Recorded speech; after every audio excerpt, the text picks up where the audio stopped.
در شهر ترسونزودا مسابقه جمهوری اوید با تکواندو و تیم میان نورسانی سال تولد 2005-2008 برگزار گردید. قبل از تشکیل مسابقه مذکور در میان مکتب‌های تکواندوی تمام شهر و ولایت‌ها رقابت‌ها صورت گرفتند که غالبان دور اول با مسابقه جمهوری را خط به دست آوردند.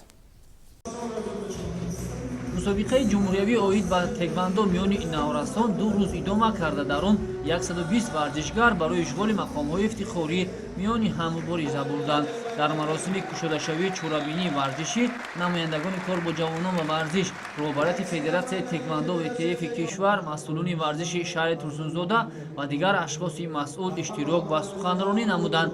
تشکیل چنین مسابقه‌ها میان نورستان و جوانان با مقصد جلب هرچه بیشتر کودکان و نورستان و این رشته ورزش المپی و مکمل ساختن هیئت یکتاچین کشور محسوب می‌شود.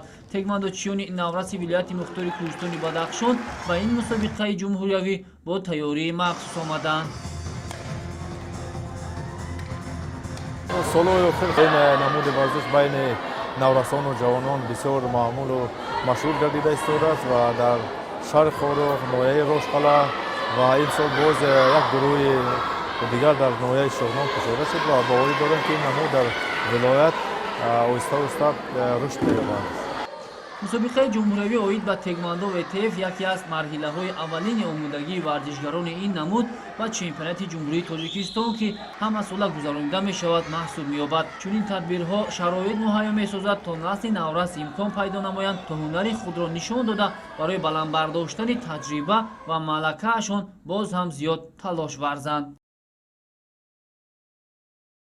من دو بار از دولت بیرون رفته سزاواری جای اول گشتم.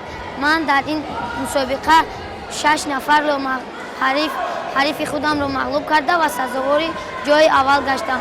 شهر ترسونزودا به خاطر تشکیل معرکه مذکور خوب آمادگی دیده بود و 15 تن از دستپروران مکتب تکواندو و TF شهر ترسونزودا برای اشغال زینه‌های افتخاری با همسالان خود از منطقه‌های دیگری مملکت مبارزه بردند.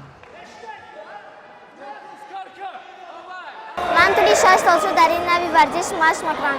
ما در این مسابقه اوید با تکواندو و TF شهر ترسونزودا با همراهی استادانمان طولی 1.5-2 ماه تیاری دیدیم و من می‌خواهم در این مسابقه من سزاوار جای اول گرفتم.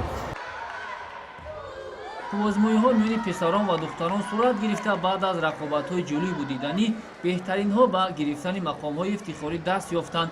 بعد از انجام رقابت‌های نهایی به غالبان وزن‌های گوناگون مدال و افتخارنامه و تحفه‌های خاطره‌ای در وضعیت تنتنوی تقدیم کرده شد.